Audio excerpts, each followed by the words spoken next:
Hello to Debbie Campbell. How are you today? I'm very well, thank you, Ruben. How are you? I'm very well, thank you. Lovely to chat to you today. So, came to me roughly, how long have you been a singer-songwriter for? I came to be a singer-songwriter relatively later in life. I got turned down for the school choir. I didn't really sing much when I was younger. So seriously singing maybe for about the past 15 years now. So So, not too long, not too not long. too long. So, what is it like to record your debut album? Do you go into a recording studio to record that? Yes, we went to a recording studio in Ayr. It was Brian McDonald who was my producer. Brian and his brother Craig McDonald were quite famous. They were on the X Factor, and Brian and his brother are fantastic musicians. And he was my producer, and he really pulled out all the stops for my first album. I was so pleased with it. So, can you tell me more about your debut album called About Time? Yes, it's got 9 tracks on it, 8 original and 1 cover. It's got a kind of Celtic, kind of Scottish Celtic folky pop sound to it. And I couldn't believe I was recording an album because I didn't think I could sing. And then I recorded this album and it's been received really, really favourably. So I'm really blessed. Is there any songs on the album that you want to that stand out for you? Stand out on the album. The first song is called Never Had the Hunger, and I wrote it about my mum. And basically, it's about my journey being the shy wee girl, and then not realizing that I would go on to sing, and my mum how she was there for me, and she always believed in me. So it was really nice. There's another song called Love, Love, Love, Never Forget It. And it was written in memory of the late, great Terry Hall.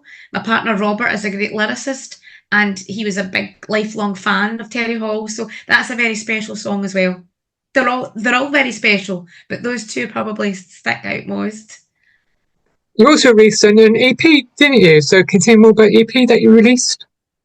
The EP, was that the Burns song one you're Yeah, talking about? Yeah, yeah. yeah.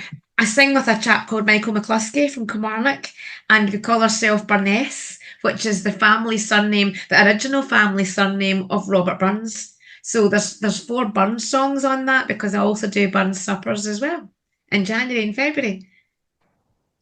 So, can you tell me more about your debut single called Under a Glasgow Sky? Right, it wasn't my debut single, it was just a single that we released. Yes, we entered a song competition for Glasgow Life. They were looking for a song to represent Glasgow, and we sung Under a Glasgow Sky, the lyrics by my partner Robert and my friend Scott Nichol, who's my guitarist and collaborator on the album. We came up with a melody and we got to the final. And we sung Under a Glasgow Sky in the Royal Concert Hall in front of a big panel of judges. We didn't win, unfortunately, but we were really proud to be representing Ayrshire because we were the only Ayrshire contingency. The rest of people were all from Glasgow, so it was a great night. Great night.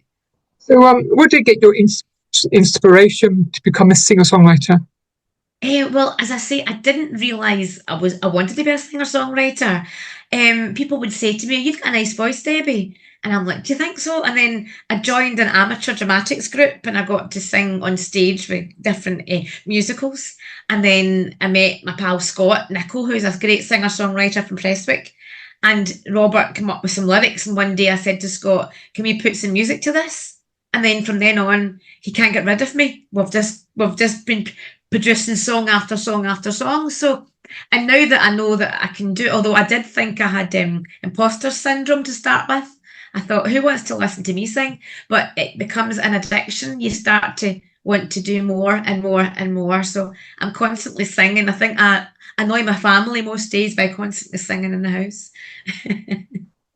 Also released a single called A Short Stop Off. So, can you tell me more about that? Yeah, A Short Stop Off is written about the only time Elvis Presley ever came to the United Kingdom, and that was to Prestwick Airport. And we're lucky enough to live quite near to Prestwick Airport. And Robert, my partner, said, "Nobody's written a song about Elvis Presley coming to Scotland. Let's do it." So he gave us these lyrics. I took it to Scott. I knew I wanted it to be a rockabilly kind of theme, but also a bit of gospel, going back to Elvis's roots. And we came up with A Short Stop Off. So that's our tribute to the late great the king of rock and roll, Elvis Presley. So, can you tell me about your latest single called Updated Version? Yes. My friend wrote the lyrics for that. She wants to remain anonymous. She's quite shy, so she goes, "Don't bother telling folk who wrote it." But I can't take credit for that. So she gave us these lyrics, and again, Scott and I just sat down, and Scott had a riff that he was like playing around with. It's much more edgier, much more punkier, and it just all came together. Basically, it's a song about believing in yourself, and no matter what people say to you, put you down in the past or present, what life experiences you go through, ultimately you always know that you're a good person and you become an updated version of yourself. So it's quite deep and dark and moody, but I think it works quite well. And we did our first full-length music video to go with it as well, which just turned out really good. It was fun making that video, your first was video. fun, and I knew I wanted it to be dark, like black and white, and then it slowly transitions into colour at the end. So that was a wee nod to the Wizard of Oz when Dorothy opens the door and everything's in colour. That's what I wanted. So I think it's worked out quite well. Mm-hmm. So, where do you meet your guitarist Scott Nicole? Scott Nicole. Well, I'd heard about Scott living in the same town. I'd heard about Scott, but I'd never actually met him. So I actually messaged him to say, look, can we meet up? So we actually just met up, and we just hit it off straight away. Scott does sing and produce, not produce. Scott does sing and write with other students. So I think I'm his oldest student.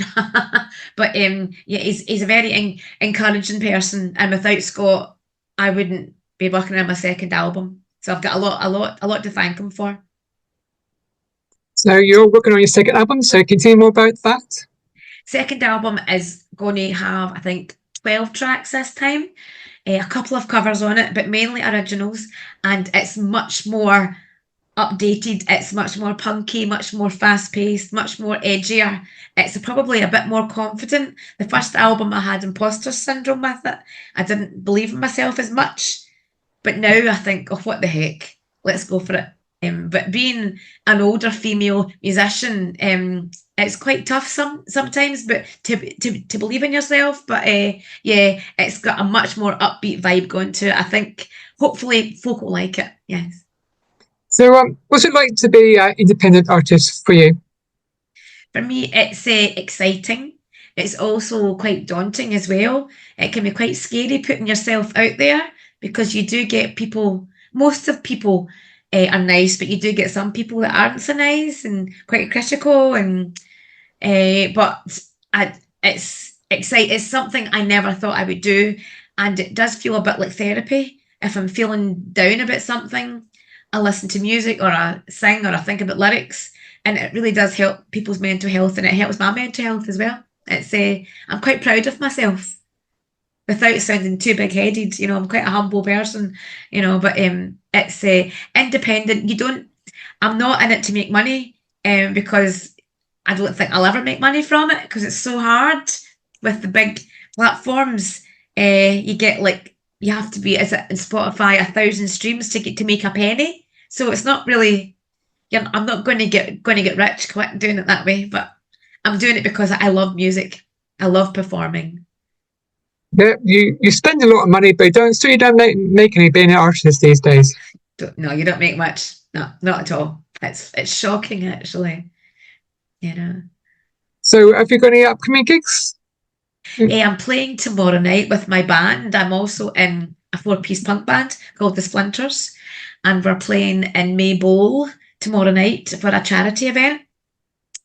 But I'm actually going on holiday next Wednesday with my son for a fortnight, so we're going a wee cruise, so I'm going to try and maybe find the karaoke bar and maybe sing a couple of tunes in the cruise. But and I've got quite a few Christmas gigs coming up, and I've also got quite a few gigs in January, February for Burns suppers as well. Yeah. Oh, that's good to hear. So finally, where can you tell my listeners on your social media? Okay, you can find me on all platforms, but I'm Debbie Campbell Music. Not to be confused with Glenn Campbell's daughter, Debbie Campbell. I have had actually a few people messaging me saying, "Oh, I love your dad's work, Debbie," but That's not my dad's not Debbie, no Glenn Campbell. I'm just Debbie Campbell. So I'm on Facebook, I'm on Instagram. I'm starting to tip my toes into TikTok as well. But you can get my music on all streaming platforms, and I also have old-fashioned CDs as well. Oh, good. Can be good old-fashioned CDs. Gonna have You to can, purchase one of them. exactly. Thank you for letting me chat to you today. Thanks so much for chatting to me, Ruben. I really appreciate it. Enjoy the rest of your day. Thank you very much. Now, thank you. Goodbye. Bye bye. Bye.